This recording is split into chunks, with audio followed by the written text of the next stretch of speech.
kita, Allah lindungi kita dari berbagai macam dosa dan maksiat. Allah memberikan kebaikan kita pada hari ini, menjalani hari ini dengan amal soleh, dijauhkan dari keburukan-keburukan, begitu juga dengan hari-hari selanjutnya. Allahumma amin. Kita lanjut di pembahasan buku Muslimat Cerdas. Saya lupa sampai poin berapa nih, wis bolos berapa kali nih? Sampai poin berapa? Ibu-ibu juga lupa. Saya lupa. Tapi seingat saya itu sampai mengingat kematian. Sebelumnya itu rajin berdoa dan curhat kepada Allah, bukan kepada manusia.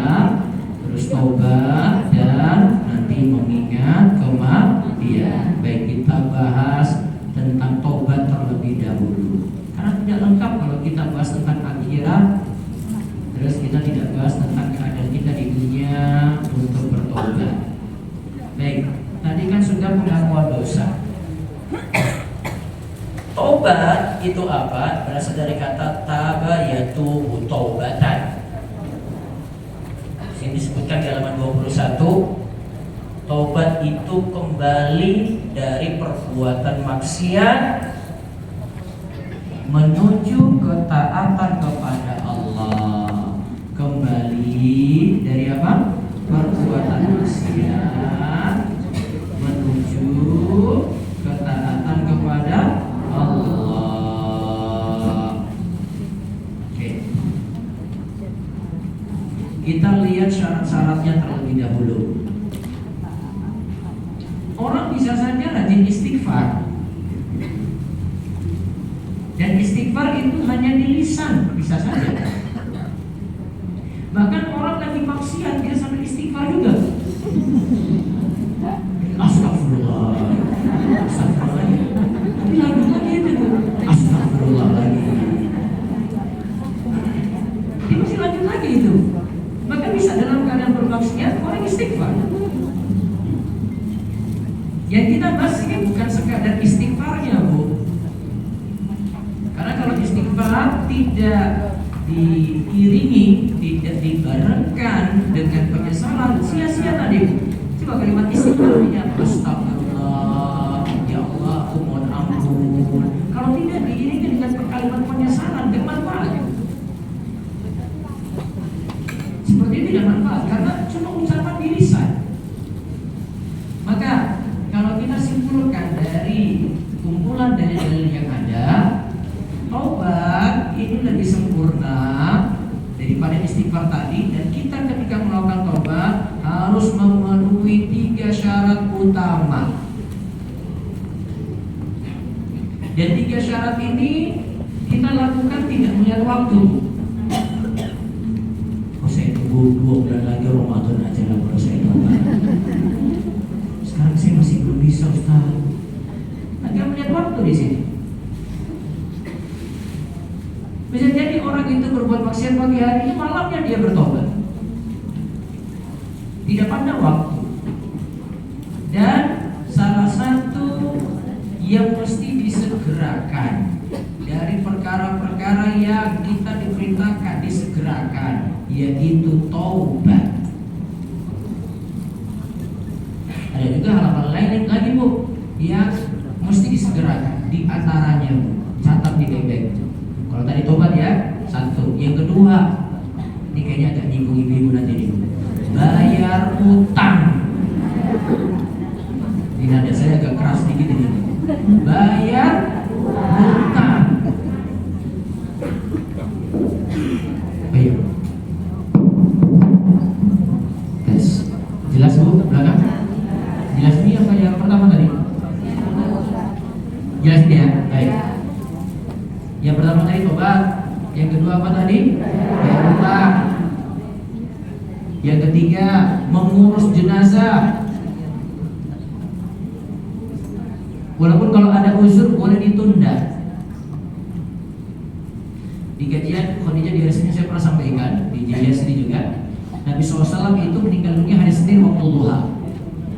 Beliau dikuburkan malam Rebu. Senin, Selasa malamnya. Kenapa? Ada banyak alasan. Karena ada unsur sini, ada kepentingan. Kenapa penguburannya ditunda? Rasulullah SAW penguburannya ditunda itu karena ketika menyolatkan jenazahnya, orang banyak yang menyolatkan.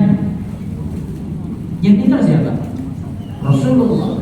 Terus ketika menyolatkan ini, itu bukan satu kali sholat, karena ketika itu tidak ada yang berani jadi imam. Siapa yang berani ngimami Rasul? Coba lihat, coba. Saya menyolatkan Rasulullah, saya menjadi imam. Depan kita Rasulullah loh itu. Maka mereka sholatkan itu di rumah Aisyah, ganti giliran masuk, sudah keluar lagi, sudah keluar lagi, masuk keluar lagi, masuk keluar lagi, masuk keluar lagi, masuk keluar lagi. Alasan naiknya lagi, ketika itu perlu diangkat seorang pemimpin sepeninggal Rasul, tidak boleh ditunda kepemimpinan ini. Maka di hari Senin juga baiat dilakukan pada Abu Bakar. Janji setia, wahai Abu Bakar, kamu terpilih jadi pemimpin, kami janji setia padamu. Di hari Selasa, orang banyak melakukan baiat pada Abu Bakar. Jadi pertama tadi itu dilakukan baiat pengangkatan pada Abu Bakar itu di tempat yang namanya Saqifah Bani Sa'idah. Saqifah Bani Sa'idah itu di samping Masjid Nabawi. Kalau ibu tahu Talmud Fikih yang ada di Madinah, itu pas di depannya itu Saqifah Bani Sa'idah. Oke, terus malam Rabunya baru dikuburkan. Artinya ada jeda waktu. Tapi yang paling bagus menyolatkan jenazah, mengurus jenazah lebih cepat, disegerakan lebih baik.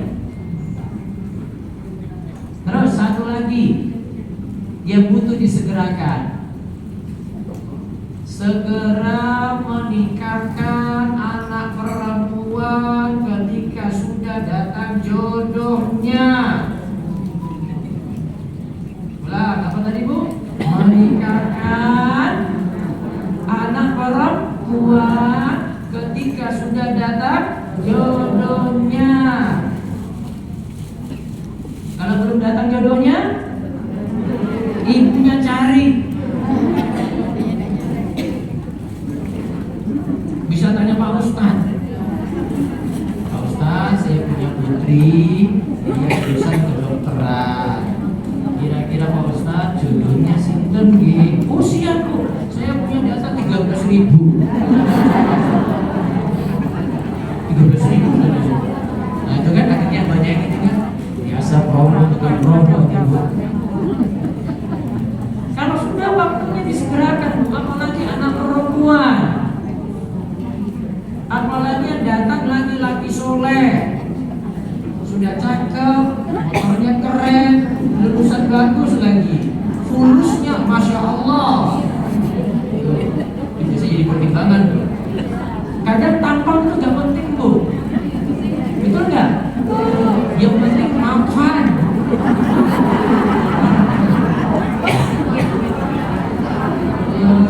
Ketampanannya tadi dimaafkan. Dimaafkan. Saya ingatkan sini, kalau punya anak perempuan sudah waktunya gak ditunda-tunda. Itu ya Ibu ya. Kesempatan tadi itu disegerakan, tidak ditunda-tunda. Ya, beda dengan hal-hal yang lainnya yang masih bisa ditunda. Bahkan ada dalam beberapa hal kita cepat-cepat itu nggak baik. Pergi ke masjid walaupun sudah iqamah, Allahu Akbar, Allahu Akbar, jalan nanti saja. Karena sebagian kalau sudah dikasih iqamah, yang lagi ibu belum pakai bukan lagi, bukan aja belum pakai jalan ke masjid, menarik, besar ini, yang pertama ini, sudah, imamnya belum rukuk, kesempatan ini. Tahu lah, kan saya imam.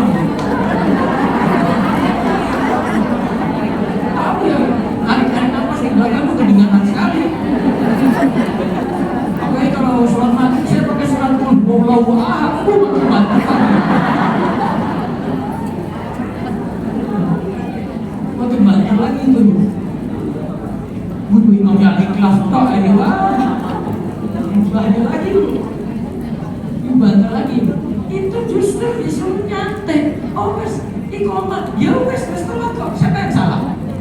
Gimana? Dengan teriakan musik ini gimana sih? Saya belum siap. Ini siapa? Terserah imam. Mimpin sholat itu, sholat berjamaah dimulai. Itu haknya imam, Bu.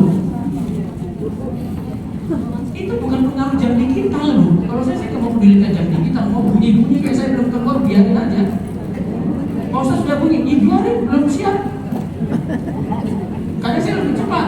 Kalau saya belum bunyi, biarin, saya sudah datang di koma. Kadang saya nggak kasih jeda karena apa? Ada kepentingan. Jamaah terlalu banyak di dalam masjid. Semua butuh aktivitas lagi setelah itu. Azan masuk ke koma, nggak ada sholat sunnah. Sholat sunnah nanti dirapel lagi terakhir. Ada kepentingan lagi. Haknya imam, Bu. Untuk azan itu haknya muazin. Masuk sholat kan? Masuk waktu sholat. Tapi kalau untuk sholat berjamaah, Bu, itu haknya imam. Ibu gak usah ngatur-ngatur imam. Imam yang mau cepat sekali, pokoknya terserah dia. Kok dikasih jeda cuma 5 menit, terserah dia. Walaupun saya yang kalau di masjid saya biasanya rata-rata iqomah itu setengah jam, Bu. Jadi nyantai sekali. 30 menit, Bu. Jadi coba paling nyantai, Bu. Imam Ustaz yang datang, kita tunggu di bawah nongkrong. Nah, baru pas Ustaz iqomah baru lari sekali ke atas. Karena orang-orang di kampung kita belum bisa cepat-cepat, Bu. Dan ini punya manfaat, misalnya untuk sholat subuh, Bu. Sholat subuh itu aktivitasnya lebih banyak, Bu. Nyawa belum terkumpul pas berazan. Allahu Akbar, Allahu Akbar. Mikir dulu, belum gerak itu. Nyawa masih terkumpul itu. Habis itu dia ambil wudu, belum lagi urusan seperti itu aja, mau ke urusan toilet dulu. Masa imamnya cepat-cepat ketika itu agak diperlama kalau sholat subuh 20 menit sampai 30 menit. Enak saya cepat-cepat sejarah. Tapi kalau sholat maghrib karena waktunya pendek, Bu. Tapi kalau orang di kampung, di desa itu mereka baru pulang tegal, Bu, dari ladang. Belum siap. Jadi kemudian dulu 15 menit, 20 menit, beda dengan orang kota. Mereka kalau kita cepat-cepat gak ada yang berangkat. Kenapa? Baru pulang. Nah, contoh seperti ini, ibu tidak tergesa-gesa walaupun sudah iqomah. Yang penting sudah dapat rukuk bersama imam. Jadi kan sudah dikatakan dapat 1 rakaat. Dapat rukuk itu aturannya, Bu, ibu takbir dulu. Terus ibu rukuk, terserah ibu mau takbir lagi boleh. Takbir yang kedua sifatnya sunnah. Atau langsung ibu rukuk, maka dapati imam dengan tumak nina. Yang penting imamnya belum bangkit, ibu dapat 1 rakaat. Tapi awali dengan berdiri dulu. Kenapa? Ibu harus takbiratul ihram. Takbiratul ihram itu ucapkan Allahu Akbar sambil ngadap kiblat. Jika ibu langsung masuk rukuk tidak berdiri ngadap kiblat, Bu, ibu batal, berarti belum masuk dalam sholat. Itu syarat takbiratul ihramnya tidak terpenuhi. Nah, saya contohkan aja. Ini telat ini. Jadi telat tadi nyantai cepat-cepat, nyantai aja. Ya wes imam rukuk aja, enggak apa-apa. Lagi rukuk. Terus sudah masuk, lihat imamnya rukuk, kita masih dapat nih. Maka perhitungannya tetap takbiratul ihram dulu. Sambil apa tadi, Bu? Berdiri. Allahu Akbar. Ya sedekah. Terus takbir dulu lagi untuk rukuk. Allahu Akbar. Imam pas rukuk, imam belum mengangkat kepala, ibu dapat rukuk dengan tumak nina. Ingat yang gua salah tadi ya, takbiratul ihram berdiri tetap, terus dapat imam rukuk dalam keadaan kita dapat juga tumak nina, maka sudah dikatakan dapat rukuk, dapat 1 rakaat. Kapan ibu gak dapat? Pas ibu Allahu Akbar, imamnya Allahu liman hamidah. Berarti ibu nggak dapat. Walaupun setelah itu kepala ibu turun rukuk terus kejadian lagi. Itu ada jamaah yang nggak paham, Bu. Bahkan imamnya sujud, dia dari atas tuh, Allahu Akbar, dia berdiri, dia ruku sendiri, dia tinggal sendiri, terus dia sujud sendiri. Itu nggak dapat, Bu. Maka nyantai saja walaupun telat. Di sini nggak tergesa-gesa.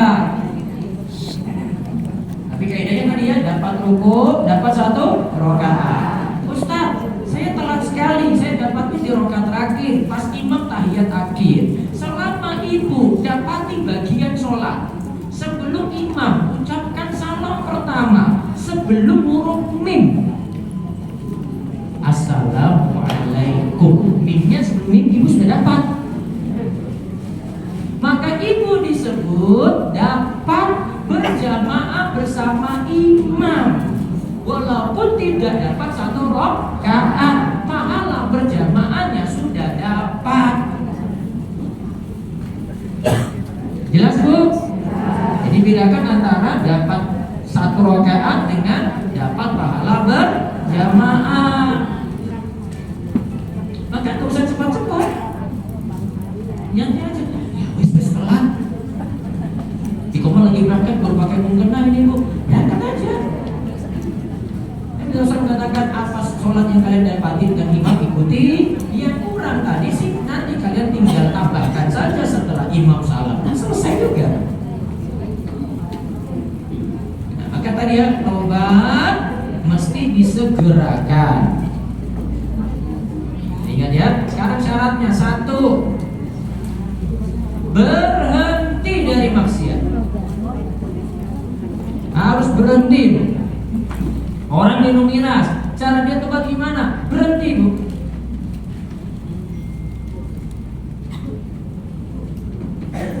Dia nggak berhenti tidak disebut tobat.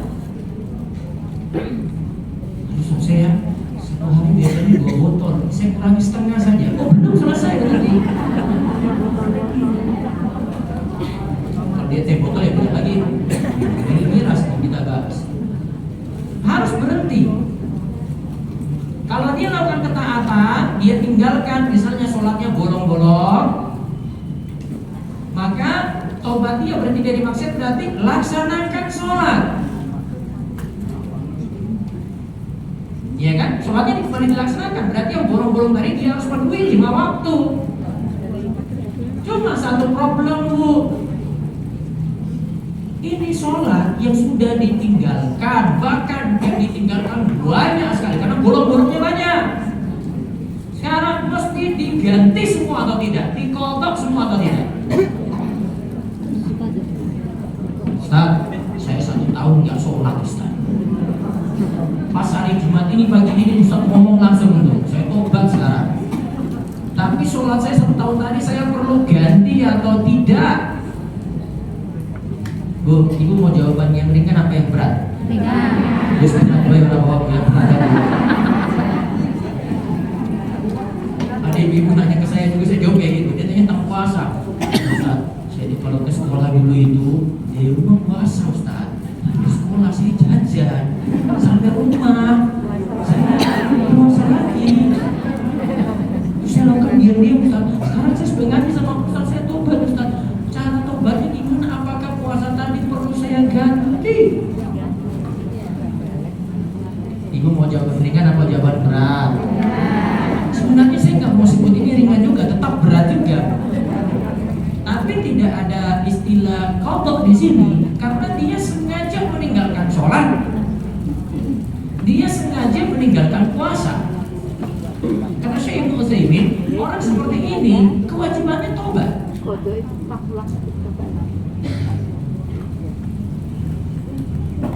Terus kalau dia tobat, apa yang mesti dilakukan? Ya syarat-syarat ini. Cuma saya sarankan tobatnya itu ditambah lagi, tutup dengan amal yang lebih banyak. Sholat sunnahnya ditambah. Selain sudah rutin sholat wajib, puasa tadi, puasa sunnahnya ditambah. Selain puasa wajib Ramadan, dia perhatikan ini berbeda kalau puasanya ditinggalkan karena ada uzur tuh, haid, nifas. Tetap ketika itu pokok puasa. Yang ini kita bahas beda, karena ini meninggalkan suatu perkara dengan sengaja, di mana itu perkara tersebut itu ada batasan waktu. Terus yang kedua, menyesal atas dosa yang dilakukan. Menyesal itu nggak boleh bangga. Teman-teman, saya dulu itu kalau minum itu vodka mahal sekali, harganya sekian. Itu mau tobat apa enggak sih? Kalau dia mau tobat, dia harusnya banyak sesali itu. Saya sudah habiskan harta sia-sia tuh. Saya sedih sekali waktu saya habis untuk itu. Harta saya juga habis untuk itu. Kan menyesal kayak gitu. Orang kalau benar-benar menyesal juga, baiknya nggak usah buka aib. Tutup rapat-rapat dulu. Kalau memang Allah sudah tutup rapat, ini seperti Nabi SAW katakan dalam hadis, ada yang bermaksiat malam hari, Allah sudah tutup itu dosanya tuh, sudah tutup itu maksiatnya, sudah tutup aibnya. Pagi hari dia buka sendiri. Teman-teman, semalam nih saya buat kayak gini loh. Itu namanya orang yang mujahirun bil maksiat, orang yang menjaharkan maksiat, terang-terangan dalam maksiat. Itu malah sulit diterima tobatnya. Orang yang menyesal udah kayak gitu. Terus yang ketiga, bertekad tidak mengulangi lagi. Oh, tadi sholatnya bolong-bolong, berarti dia bertobatnya nggak ulangi lagi. Saya akan perhatian pada sholat kondisi bagaimanapun, hatta sampai saya sakit juga, Bu. Mau saya mungkin saya tetap sholat, ketika safar saya tetap sholat, di atas pesawat kalau keadaan sulit juga pun untuk berdiri saya tetap sholat karena masih bisa dilakukan. Karena sebagian saya sayangkan ketika safar seperti ini, apalagi di kendaraan seperti itu, sudah lewat waktu sholat, nggak sholat. Ada yang baru pulang haji, baru pulang umroh. Biasanya kan pesawatnya itu malam hari, nanti landing di Soekarno-Hatta itu biasanya jam 7, jam 8. Jadi dapat subuhnya di mana? Di atas. Di pesawat. Dari tadi tidur ngomong. Jam 7 lagi ingat tuh, sudah landing. Kan biasanya 1 jam juga sebelum landing itu ada bagi snack juga tuh, makan. Dia bangun lagi itu, nggak gerak-gerak sama sekali untuk sholat. Baru pulang umroh, baru pulang haji. Ini bapak haji, ibu haja. Ya Allah. Ya mudah-mudahan kita usul mungkin nanti landing kalau dia sholat kayaknya Allah sholat seperti ini ya. Jadi mereka tidak mau mengulangi lagi.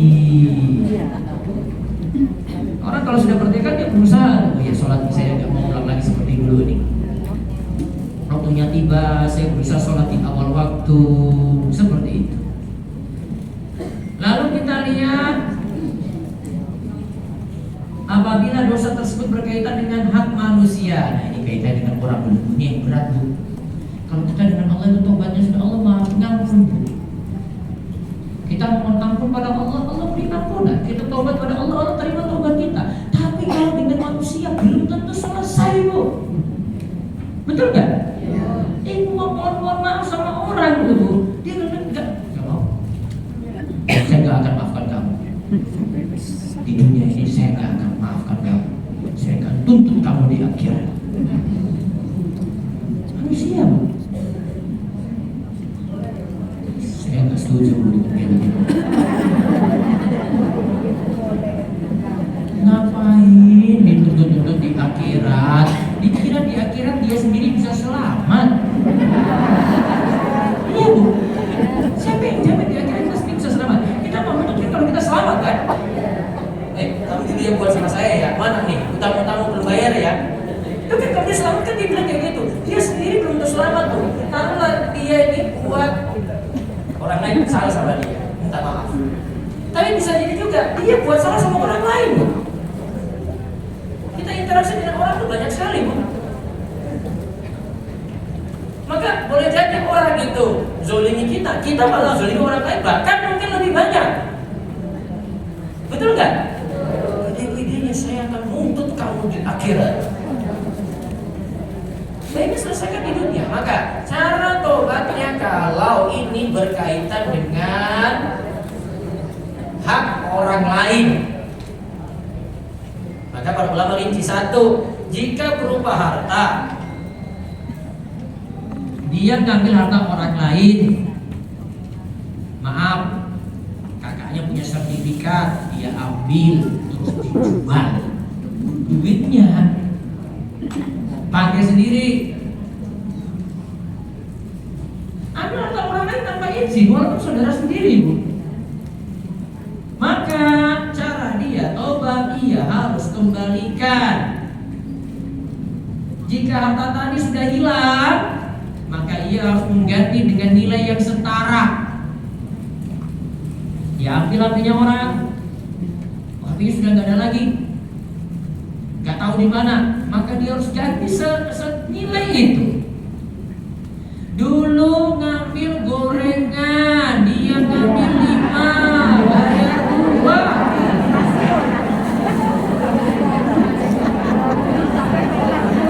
Ini kayak real banget.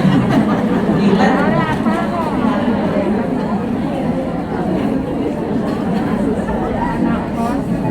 Kan sudah ketemu sama penjaga kantinnya, masih hidup nih. Besok, Mbak, mohon maaf. Saya dulu sekolah di SD ini. Dulu saya sama teman-teman itu loh yang gorengan Simba yang biasanya hilang. Kita ngambil 5, bayar 2. Ada yang ada di situ. Ini masih hidup kan? Nah, dia kita berubah. Nah, saya mohon maaf. Dulu kami ngambil, kami hitung ada 100 gorengan. Totalnya, Mbak, berapa kami harus ganti? Kalau si Mbaknya tadi jawab, alhamdulillah, itu sudah biasa, saya maafkan kalian. Alhamdulillah, selesai. Kalau belum dia tutup, dulu 501. Ini kan mungkin tambah dari 100 tuh. Tapi maaf ya, sekarang kursnya naik ya. Habis tuh. Oke, nilai emas kembali nanti. Alhamdulillah, dia tetap aja, saya tetap aja. Sekian, ganti berarti. Karena kan gorengannya sudah hilang, sudah di perut. Maka dia ganti dengan nilai yang setara. Ini hak orang lain. Kamu sudah meninggal, uangnya tadi berapa kira-kira? 500.000 lah taruhlah ya. Maka ingat niat tadi kan? Ini saya sedekahkan, diniatkan untuk si dia tadi yang seharusnya saya serahkan uang itu pada dia.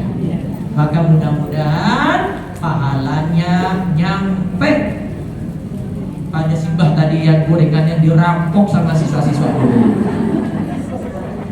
Terus yang kedua, ini kaitannya lagi masih dengan orang lain. Jika berupa tuduhan atau fitnahan, kalau tadi kan berupa harta, tuduhan, fitnahan, bisa jadi juga ghibah, maka ia harus menerima hukuman syar'i kalau ada, atau minta maaf. Apa hukuman syar'i? Dalam Islam, orang nuduh yang lainnya itu berzina, dia tidak bawa bukti, 4 orang saksi, maka dia harus kena hukuman cambuk 80 kali. Cambuk 80 kali. Itu dikenal dengan istilah qadhaf. Maka kalau ada hukuman syar'i seperti ini berarti harus ditunaikan. Itu pun kalau di tempat tersebut diterapkan hukum Islam. Dan ini hikmahnya luar biasa. Yang melakukan kesalahan itu lisannya, Bu. Lisannya nggak dipotong. Beda dengan orang merampok atau mencuri. Itu potong tangan. Karena yang melakukan kesalahan tangannya kan. Tapi kalau ini lisannya nggak dipotong, Bu. Karena kalau lisannya lebih dipotong, Bu, itu dia nggak bisa ngapa-ngapain lagi. Islam adil sekali. Sudah dicambuk aja 80 kali. Karena kalau lidahnya hilang, dia nggak bisa berbuat apa-apa lagi. Islam masih kasihan seperti itu.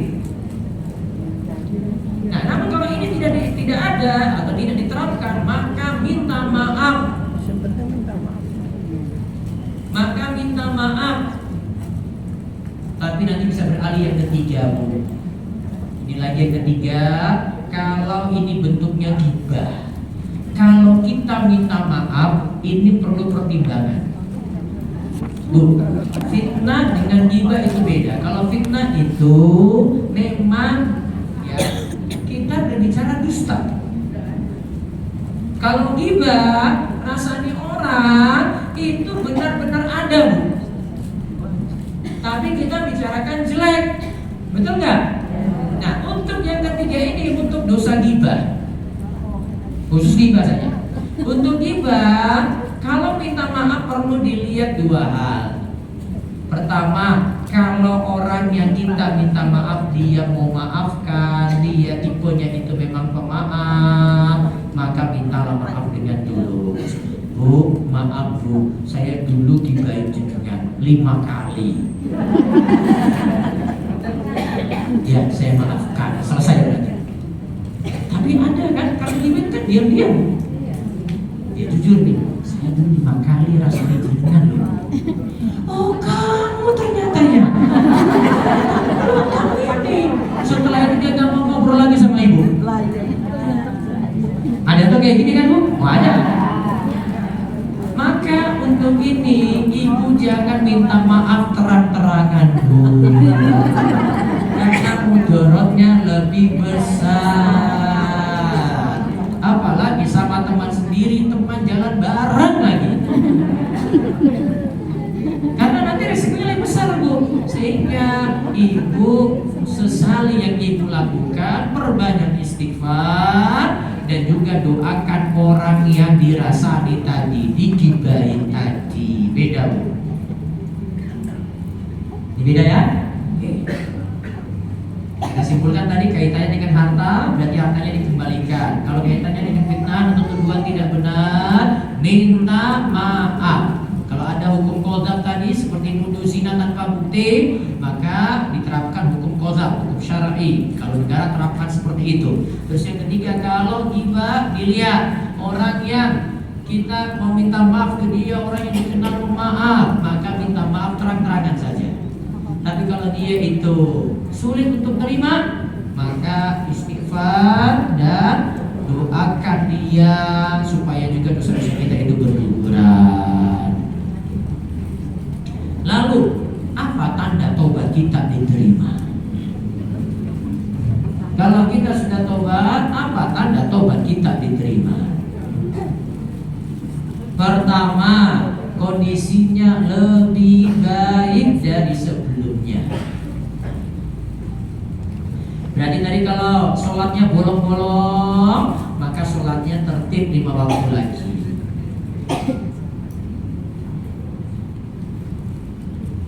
Kalau dulu puasanya biasanya sifatnya seperti tadi, sampai bohongin orang. Kalau keadaannya tidak puasa, maka puasa lagi dengan benar. Harus jadi lebih baik. Kalau dalam hal interaksi dengan orang, contoh istri itu dengan suami kewajibannya apa ya Bu ya? Ini Ibu, istri itu dengan suami kewajibannya apa ya Bu ya? Taat. Masya Allah, ngajinya sudah benar berarti.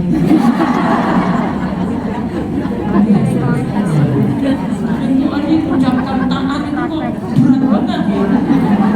Dia lirik suaranya ya. Maka dia praktekkan itu. Saya pernah konsultasi itu ada ke seorang ibu-ibu. Dia lagi curhat, dia cerita tentang suaminya, tapi diculik-culikin suaminya semuanya.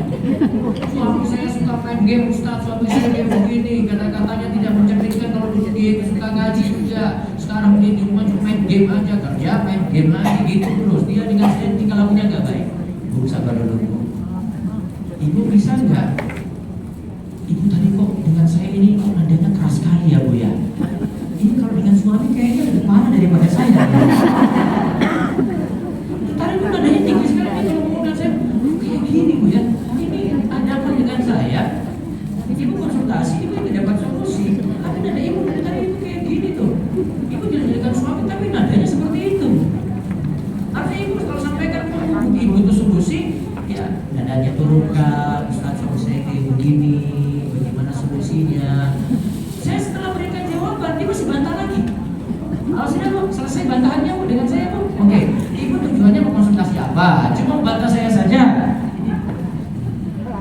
Kadang Bu masalah nada Bu. Nada aja itu. Harus bukan suami makan tuh. Ini. Yang jadi arijalu qawwamuna 'ala nisa siapa ya? Laki-laki itu pemimpin daripada perempuan tuh harusnya tahu tuh. Ini bentak-bentak Pak Bos itu coba lihat tuh. Pemimpinnya dia bentak, ini. Kamu apa tuh? Ini dia sekali. Dan dibalas itu juga. Itu contohnya. Dalam interaksi diperbaiki lagi. Kita dengan orang tua juga sama. Apalagi kita dapati orang tua yang sudah berada dalam usia sepuh. Allah itu isyaratkan dengan kalimat ringkas saja. Fala taqul lahuma uff. Jangan ucapkan pada kedua orang tuamu yang menunjukkan kalimat. Kalau orang tua dengar kayak gini dia sakit hati. Contoh aja, dia lagi komentar di WA nih sekarang. Ibu jawab aja, nanti kita tambah marah nih. Tadi komentarnya cuma segini, terus ditambah begini panjangnya nih. Ibu gak usah balas, diam aja. Justru kalau jenengan balas, malah masuk dalam ayat tadi itu. Diam aja, ngapain dibalas? Coba nanti datangi ketemu aja, ternyata baik-baik aja. Bahasa WA itu beda Bu. Dan WA itu kan bahasanya teksnya kan nggak bisa ada nada Bu. Kadang kalau kita baca pakai nada emosi, ternyata nggak emosi. Saya nggak marah kok. Ibu kan baca marah, saya kira kamu marah. Tidak ada nada Bu. Betul nggak? Tapi ketika ketemu langsung, Bu di rumah gimana? Bicara halus, baik-baik, bisa jawab Bu. Dia nadanya di WA beda Bu. Kalimatnya di WA beda. Ketemu langsung beda lagi Bu. Justru balas seperti ini malah jadi masalah besar. Gak usah ditanggapi. Juga catatan penting lainnya lagi dengan orang tua, gak usah banyak ceramahi. Dengan orang tua aja kan, bicara baik-baik saja. Gak usah keluarin dalil panjang lebar. Ibu jadilah orang tua yang baik. Dalilnya itu ini. Ya Allah, anak-anak. Beda posisinya. Biarin aja. Nah, contoh harus jadi lebih baik.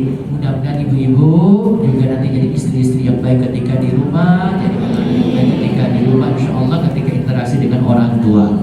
Terus yang kedua, disertai rasa takut kepada Allah. Tanda tobatnya diterima, rasa takutnya besar.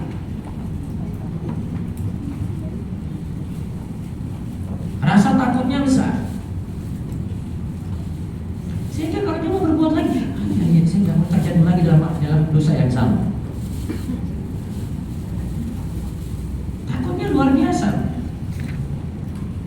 Orang sudah kenal di tetangga dia misalnya ada anjing galak, dia tahu tuh, oh itu anjing galak di sana ya. Karena rasa takutnya besar, dia menghindar dari itu. Saya cari jalan lain saja. Karena pasti menghindar daripada terjerumus lagi. Ini nanti kayak kemarin saya digigit, ini nanti ini lagi sama. Nah, sudah saya cari jalan lain saja. Terus yang ketiga, hatinya benar-benar menyesal.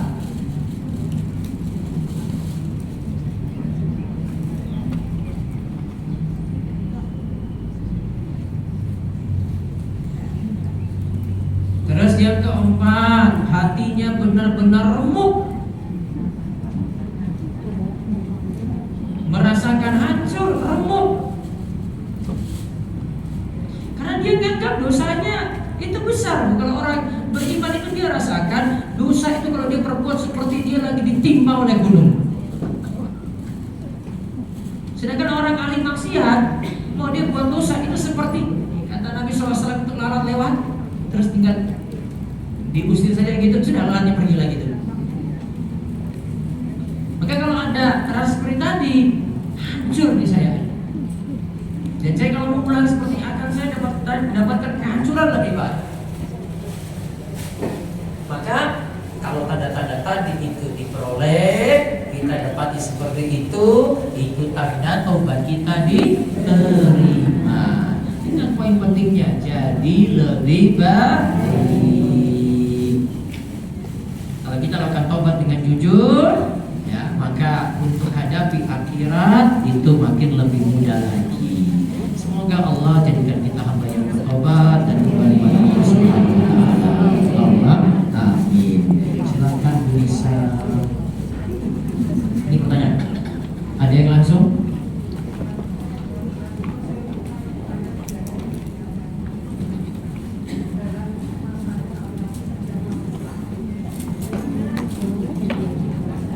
Karena dalam masa evaluasi setiap majelis taklim, jadi saya baru mau terus dibilang juga kalau 9.30 sudah selesai, saya yang langsung mungkin 1 atau 2 masih punya. Nanti ada sampai 2 kasih. Silakan.